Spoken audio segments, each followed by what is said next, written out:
तो चलिए बढ़ते हैं आज की कहानी की ओर। दोस्तों, मेरी जिंदगी में एक ऐसा हादसा हुआ है जो कि मैंने कभी सपने में भी नहीं सोचा था। उस हादसे ने मुझे बहुत ही कुछ सिखा दिया था। यानी कि मेरे कहने का मतलब ये है कि वो हादसा मेरे दोस्त की गलती की वजह से हुआ था। अगर वो गलती नहीं करता तो शायद मेरा दोस्त अर्जुन आज जिंदा होता। मेरा दोस्त अर्जुन थोड़ा ठरकी किस्म का इंसान था और साथ ही उसकी सोच भी बहुत ही लीचर टाइप की थी, जिसके चलते वो बहुत ही लोगों से पिटता भी था और उसके साथ ही साथ मुझे भी मार खानी पड़ती थी। लेकिन दोस्तों, एक दिन उसका ठरकपन इतना ज़्यादा बढ़ गया कि उसने एक मासूम लड़की के साथ इतनी ज़्यादा दरिंदगी दिखाई, जिसको सुनकर आप सभी लोगों को बहुत गुस्सा आ जाएगा और आना भी चाहिए, क्योंकि उसने किया ही कुछ ऐसा था। लेकिन उसके बाद उस लड़की ने जो किया उसे जानकर आपकी भी आंखें फटी की फटे रह जाएंगे। तो दोस्तों, कैसे उस लड़की ने अपना बदला लिया। वो कहते हैं ना, जब कोई इंसान किसी को बेवजह मार देता है तो उसकी आत्मा प्रतिशोध के लिए भटकती रहती है, और इसी तरह उसी लड़की की आत्मा भी बदला लेने के लिए भटकती रही। और जब उसका बदला पूरा हुआ तो उसके बाद उसकी आत्मा को शांति मिल गई। लेकिन कैसे मेरे दोस्त अर्जुन ने उस लड़की के साथ दरिंदगी दिखाई और साथ ही उसे कैसे मारा, वो तमाम सभी बातें आज मैं आपके सामने कहानी में सुनाऊंगा। दोस्तों, ये तब की बात है जब मानसून का महीना चल रहा था। मैं 12वीं क्लास में पढ़ाई कर रहा था और मेरा दोस्त अर्जुन भी मेरे साथ ही पढ़ता था। लेकिन वो स्कूल में थोड़ा हरामी पंती करता रहता था, जिसके चलते स्कूल में उससे सब डरते थे, लेकिन मैं नहीं, क्योंकि हम दोनों बहुत ही अच्छे दोस्त थे। वैसे तो गांव में हम बदनाम थे, लेकिन अपने गांव के बाहर के लोग हमें बहुत ही अच्छा मानते थे, क्योंकि हम दूसरों के सामने अपने आप को सीधा साधा दिखाते थे, लेकिन गांव में पूरी बदमाशी करते थे। लेकिन उस दिन हमें ये बदमाशी हम पे ही भारी पड़ गई। हुआ कुछ ऐसा था कि हम दूर के गांव में अपने दोस्त की शादी में गए हुए थे। शादी में तो हम बहुत ही मजे कर रहे थे, लेकिन अर्जुन इतना ज़्यादा ठरकी किस्म का लड़का था कि उसे जहाँ कहीं भी लड़की दिख जाती कि वो अपना सिक्का चलाना शुरू कर देता था। लेकिन इस बार उसका ये सिक्का भारी पड़ गया, क्योंकि शादी में उसने एक लड़की को छेड़ दिया था, जिसके चलते उस लड़की ने अपने बॉयफ्रेंड से बता दिया और उसका बॉयफ्रेंड काफ़ी लड़कों को लेकर हमें मारने के लिए बाहर आ गया। पर उन सभी लड़कों को देखकर मेरे तो पसीने छूटने लगे, क्योंकि वो इतने थे कि हमें वहाँ से भागने के अलावा कोई भी चारा ही नहीं बचा था। उस वक्त अर्जुन पर बहुत ही गुस्सा आ रहा था, क्योंकि उसकी हरकत ये नई नहीं थी, वो कई बार ऐसा कर चुका था। अभी मैं अर्जुन पर गुस्सा ही कर रहा था कि तभी अर्जुन ने मुझसे बोला कि भाई, गुस्सा बाद में कर लियो, पहले यहाँ से भागते हैं ना, वरना ना तो तू बचेगा और ना ही मैं। उस वक्त अर्जुन की ये बात भी बिल्कुल सही लगी, क्योंकि उस वक्त गुस्सा करने का समय नहीं, बल्कि जान बचा के भागने का समय था। क्योंकि वो लोग इतने गुस्से में थे कि अगर हम उनके हत्थे चढ़ जाते तो वो हमें नहीं छोड़ते। इसलिए हम दोनों वहाँ से निकलकर सीधा भागने लगे। हम पूरी जान लगा के भागे जा रहे थे। वो लोग हमारा पीछा कर रहे थे और हम जितनी भी तेज़ी से भाग रहे थे, वो सभी लोग भी हमारे पीछे उतनी ही तेज़ी से बढ़े आ रहे थे। मुझे मालूम ही नहीं, और ये लगने लगा था कि आज हम बहुत ही बुरे पिटने वाले हैं। फिर कुछ देर तक तो हम यूं ही भागते रहे। फिर उसके बाद अर्जुन ने बोला, भाई अब हम ज़्यादा नहीं भाग सकते, हमें कहीं ना कहीं छुपना पड़ेगा, नहीं तो आज हमारे हाथ पैर टूटेंगे। अर्जुन के ये कहते ही मैंने उससे बोला कि एक काम कर, दो दूसरी साइड में जा और मैं दूसरे रास्ते पर जा रहा हूँ, तू कैसे भी करके उन लोगों से बच के पास के रेलवे फाटक के पास आ जाइयो, मैं तुझे वहीं मिल जाऊंगा। और इतना बोलने के बाद हम दोनों अलग अलग हो गए। मैं उन लोगों को चकमा देकर एक जगह पर छुप गया। अभी मैं वहाँ पर छुपा ही था कि तभी वो लोग वहीं पर आ गए, लेकिन वो लोग मुझे देख नहीं पा रहे थे। वो लोग आपस में बातें कर रहे थे कि तू वहाँ पर जाके देख और तू उधर जा, वो पक्का यहीं कहीं पर होगा। उन लोगों की ये बात सुनने के बाद मुझे अब डर लगने लगा था कि कहीं आज ये मुझे पकड़ ना ले, और अगर इन लोगों ने मुझे पकड़ लिया तो पक्का आज मैं नहीं बचूंगा। अभी मैं यही सब सोच रहा था कि तभी वो लोग वहाँ से चले गए। उन लोगों को जाता देख मुझे बहुत ही ज़्यादा शांति मिली। अभी मैं वहीं पर ही छुपा था कि तभी मैंने सोचा कि मुझे यहाँ से निकल जाना चाहिए, क्योंकि क्या पता वो लोग फिर से यहाँ पर आ जाए, और अगर इस बार उन लोगों ने मुझे यहाँ पर देख लिया तो फिर पता नहीं क्या होगा। दोस्तों, इन सभी बातों को सोचने के बाद मैं वहाँ से उठा और उसके बाद सीधा भागते हुए रेलवे फाटक की ओर जाने लगा। मैं अभी भाग ही रहा था कि तभी मेरी नज़र सामने पड़ी तो मैंने देखा कि वो लोग अभी भी वहीं पर खड़े हुए थे। उन लोगों को सामने देखकर मेरी सांसें ऊपर नीचे चढ़ने लगी। मैं उसी वक्त पास की झाड़ियों में जाकर छुप गया, लेकिन ताज्जुब की बात तो ये थी कि उन लोगों ने मुझे देखा नहीं था। हालांकि मैंने हलचल तो बहुत की थी, लेकिन शायद उन लोगों के कानों पर आवाज ही नहीं गई होगी। मैं अभी डरा से मैं वहीं पर खड़ा उन लोगों के जाने का इंतजार ही कर रहा था कि तभी वो लोग भी वहां से चले गए। लेकिन इस बार मैंने सोच लिया था कि मुझे कैसे भी करके इन लोगों से बच के रेलवे फाटक तक जाना होगा, और इसी के चलते अब मैं कहीं भी नहीं रुका, सीधा वहां से भागा और कुछ देर के बाद रेलवे फाटक पर पहुंच गया। जब मैं रेलवे फाटक के पास पहुंचा तो मैंने देखा कि अर्जुन वहां पर पहले से मौजूद था।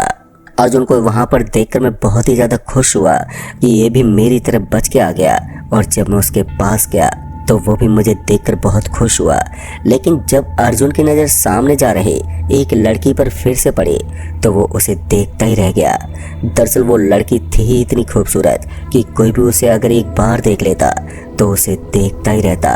अभी अर्जुन उसी लड़की को ही देख रहा था कि मैंने उसे मारते हुए कहा कि अभी हम इसी चक्कर से बच कर आए हैं और तू फिर से वही हरकत कर रहा है। मैंने अर्जुन से यही कहा था कि उसने मुझसे बोला कि रुक ना भाई, वो लड़की मुझे देख रही है, शायद मैं उसे पसंद आ गया हूँ। अर्जुन की ये बात सुनने के बाद मैंने उससे बोला कि अबे वो तुझे नहीं अपने पापा को देख रही है। दरअसल रेलवे फाटक पर शायद उसके पापा थे, तो वो अपने पापा को खाना देने आए थे क्योंकि उसके हाथ में लंच बॉक्स था। अभी अर्जुन उसी लड़की को ही निहार रहा था कि तभी अर्जुन ने मुझसे बोला कि भाई इस लड़की के साथ आज की रात तो बनती है। जब अर्जुन की ये बात मेरे कानों में पड़ी तो मैंने उससे बोला कि भाई तू पागल हो गया है, ये तू कैसी बात कर रहा है? वैसे भी अभी हम एक मुसीबत से बच कर आए हैं और तू अब दूसरी मुसीबत पालना चाहता है। मैंने अर्जुन से यही कहा था कि तभी उसने बोला कि यार तू बस मेरा साथ दे, बाकी सब मैं संभाल लूंगा। लेकिन इस बार मैंने उसे मना कर दिया कि इस बार मैं तेरा साथ नहीं दे सकता, फिलहाल तो अभी हम यहाँ से निकलते हैं। जिसके बाद अर्जुन मान भी गया। उसने जिद तो बहुत की थी, लेकिन उसकी जिद पर मैंने ताला लगा दिया क्योंकि उस वक्त रात गहरी होती जा रही थी और हमें भी जाना था, जिसके चलते हम दोनों उसी वक्त वहां से निकल पड़े। लेकिन दोस्तों इस बार हम सतर्क थे क्योंकि हमें डर था कि वो लोग कहीं आसपास तो नहीं हैं। और उन लोगों से छुपते छुपाते जब हम लोग अपने घर पहुंचे तो उसके बाद अर्जुन ने मुझसे बोला कि भाई इस बार में किसी को भी पता नहीं चलना चाहिए। इतना कहने के बाद अर्जुन चला गया और मैं अपने घर के अंदर चला गया। घर के अंदर आने के बाद मैं सीधा अपने रूम पर चला गया और उसके बाद मैं सो गया। और जब सुबह हुई तो तब जाकर मेरी आँख खुली। मैं उसी वक्त आंखों को मसलते उठा और उसके बाद मैं घर के बाहर आ गया। घर के बाहर आते मैंने देखा कि अर्जुन कुछ दोस्तों के साथ बातें कर रहा था। अर्जुन को बात करता हुआ देखकर मैं सीधा उसके पास गया। उसके पास जाते जब मैंने अर्जुन से पूछा भाई क्या हुआ, कौन सी साजिश कर रहा है अब तू? मैंने अभी उससे इतना ही कहा था कि तभी उन लोगों ने मुझसे बोला कि कुछ नहीं भाई, हम क्या साजिश कर रहे हैं। उन लोगों की ये बात सुनते ही मुझे कुछ गड़बड़ लगने लगी थी क्योंकि उनकी बातें उनके चेहरे से बिल्कुल भी मैच नहीं कर रही थी, जिसके चलते मैंने उनसे कहा कि कुछ तो गड़बड़ है भाई, जो तुम लोग मुझे नहीं बता रहे हो। मैंने अभी इतना ही बोला था कि तभी अर्जुन मेरी बात पर जवाब देते हुए बोला कि क्या यार तू भी, हम लोग बस ऐसी बातें कर रहे थे, तो फालतू में हम लोगों पर शक कर रहा है। और वैसे भी मैं कुछ करता हूँ तो सबसे पहले तुझे ही बताता हूँ, तो वाला मैं तुझसे कुछ कैसे छुपा सकता हूँ। मैंने भी उसकी बात मान ली और उसके बाद मैंने अर्जुन से बोला कि यार आज रात को मुझे ना कुछ काम है, तो तू मेरे घर पर आ जाइयो। मैंने अर्जुन से अभी यही बोला था कि तभी अर्जुन ने मुझसे बोला कि भाई यार आज मुझे भी कुछ ज़रूरी काम है, तो आज तो बहुत मुश्किल है, आज के लिए मुझे माफ़ कर दियो। और इतना बोलकर वो सभी लोग चले गए। उन लोगों को जाता हुआ देखकर मुझे कुछ भी समझ में नहीं आया कि आखिर अर्जुन को हुआ क्या है। उसने कभी भी मुझसे ऐसे बात नहीं की थी। मुझे उस वक्त कहीं ना कहीं ये लगने लगा था कि अर्जुन कुछ ना कुछ तो गलत करने वाला है, क्योंकि वो जिन दोस्तों के साथ बातें कर रहा था वो लड़के हमारे गांव के सबसे हरामी लड़के थे। अभी मैं इन्हीं सब बातों को सोच ही रहा था कि तभी मुझे मेरे पापा ने बुला लिया। पापा के बोलते मैं पापा के पास चला गया और फिर जब रात हुई तो मैं अपने कमरे की खिड़की से बाहर की तरफ देख रहा था कि तभी मैंने देखा कि अर्जुन और उसके साथ उसके दोस्त जा रहे थे। उन सभी लोगों को एक साथ देखकर मुझे कुछ भी समझ में नहीं आया कि आखिर ये लोग जा कहाँ रहे हैं। मैं अभी यही सब सोच रहा था कि तभी मुझे याद आया कि अर्जुन ने तो मुझसे मना कर दिया था, तो अब वो इन लोगों के साथ कहाँ पर जा रहा है।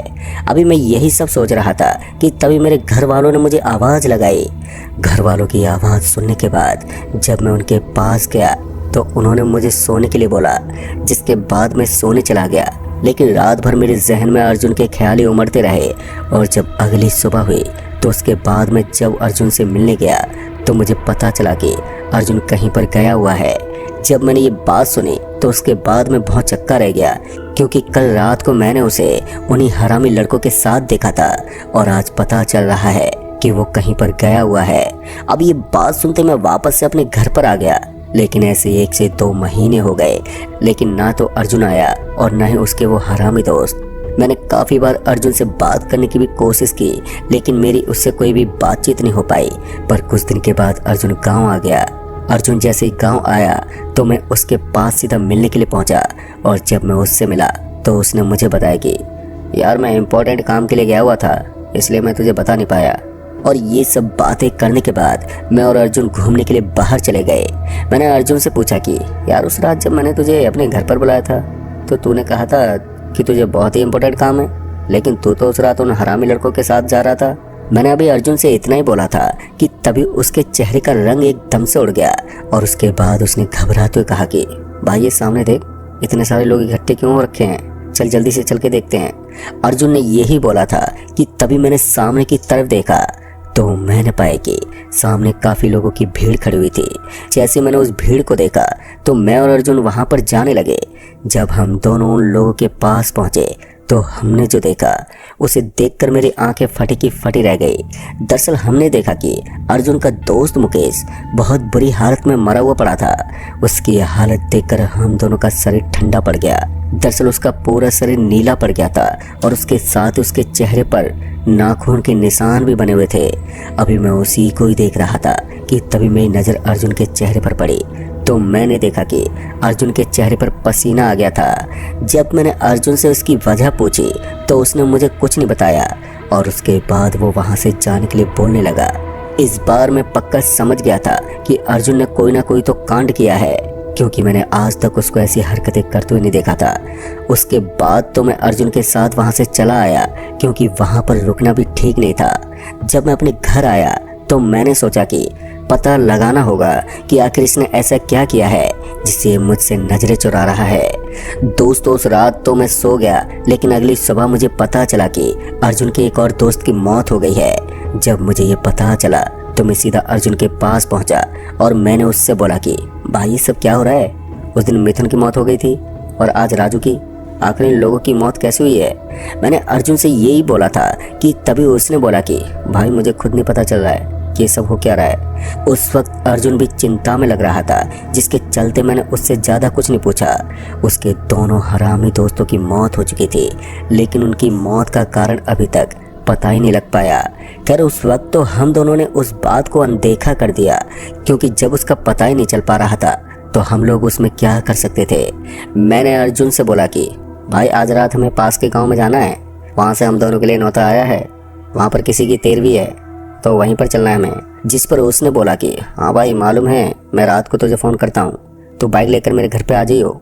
उसके एक कहने के बाद मैं घर आ गया और जब रात हुई तो मैं अपनी बाइक को लेकर अर्जुन के घर पहुंच गया और उसके बाद हम दोनों पास के गांव में जाने लगे। हमें रेलवे फाटक को क्रॉस करके जाना था और जब हम उस गांव में पहुंचे और उसके बाद खाना पीना करने के बाद वहां से निकल पड़े। हमें वहां से निकलते निकलते रात के करीब 10 बज चुके थे। जब हम दोनों रेलवे फाटक पहुंचे तो उसके बाद मैंने देखा कि सामने एक लड़की खड़ी थी। उसके हाथ में वही लंच बॉक्स था जैसे कि मैंने पहले देखा था। मैंने अर्जुन से कहा कि भाई ये तो वही लड़की है जो उस दिन हमें मिली थी। मैंने अर्जुन से यही बोला था कि तभी अर्जुन ने उस लड़की को देखा और जब उसने उस लड़की की तरफ देखा तो उसके तो होश उड़ गए। उसका पूरा शरीर ठंडा पड़ने लगा। उसकी हालत देखकर मैंने उससे बोला कि क्या हुआ भाई, तू इतना कांप क्यों रहा है। मैंने अभी अर्जुन से यही कहा था कि तभी उसने मुझसे कहा कि भाई भाग यहाँ से, ये लड़की नहीं छोड़ेगी मुझे। और इतना कहकर अर्जुन बाइक से उतरकर वहाँ से भागने लगा। अर्जुन को भागते हुए देखकर मैंने उससे बोला कि भाई भाग क्यों रहा है तू, ये लड़की कोई भूत थोड़ी है। अर्जुन कुछ ही दूर गया था कि तभी वही लड़की अर्जुन के सामने आ गई और उसके बाद उस लड़की ने अर्जुन का गला पकड़ के उठा दिया और उसके बाद उसका खून पीने लगी। मेरी हालत उस वक्त इतनी ज़्यादा खराब हो गई थी कि मैं डर के मारे कांपने लगा। उस लड़की का चेहरा इतना ज़्यादा भयानक बन चुका था कि मेरे शरीर के रोंगटे खड़े हो गए थे। अभी मैं उसी लड़की की ओर ही देख रहा था कि तभी उस लड़की ने अर्जुन से कहा कि मैंने तेरे दोनों दोस्तों को मार दिया है और अब बस तू ही बचा है। तुम लोगों ने मेरे साथ जो किया उसका बदला मैंने ले लिया है। उस वक्त मैं इतना ज़्यादा डर गया था कि मैं वहीं पर बेहोश हो गया और जब मेरी आंखें खुली तो तब तक सुबह हो गई थी और कुछ लोगों की भीड़ मेरे सामने खड़ी थी। जब मैं उठा तो मुझे पता चला कि अर्जुन की मौत हो गई है, पर उस वक्त मैं समझ गया कि अर्जुन और उसके दोस्तों ने जरूर इस लड़की के साथ कोई ना कोई कांड किया होगा जिसके चलते उसकी आत्मा ने इन लोगों को बहुत ही बुरी मौत मारा है। लेकिन दोस्तों, मुझे अपने दोस्त के खोने का बहुत ही दुख है। अगर वो ये हरकत नहीं करता तो आज वो जिंदा होता। तो दोस्तों, इस कहानी में बस इतना ही। कहानी आपको पसंद आई हो तो वीडियो को लाइक शेयर कमेंट ज़रूर कर दें और साथ ही अगर आप चैनल पर नए हैं तो चैनल को भी सब्सक्राइब ज़रूर कर लें